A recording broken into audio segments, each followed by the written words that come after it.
आपण मैंने जानिछन गत 14 तारीख दिने गत काली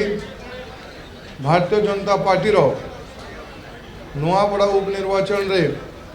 विपुल संख्या रे जीत होई। मु से जीत रो श्रेय नुआपड़ा अंचल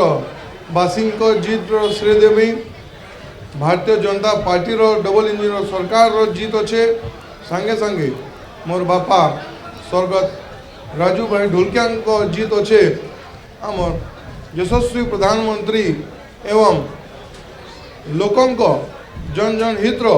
मुख्यमंत्री श्री मोहन चरण माझी जी को जीत अच्छे सांगे सांगे भारतीय जनता पार्टी जिला स्तरीय राज्य स्तरीय एवं राष्ट्रीय स्तरीय समस्त कार्य समस्त एवं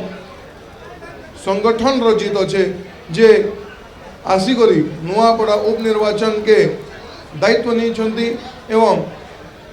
नुआपड़ा उपनिर्वाचन प्रतिनिधित्व करुथिबे राज्य सभापति श्री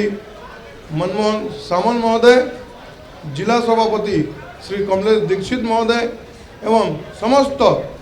कार्यकर्ता एवं नुआपड़ा अंचल प्रत्येक भोटर्स एवं नुआपड़ार विकास जीत होइछे।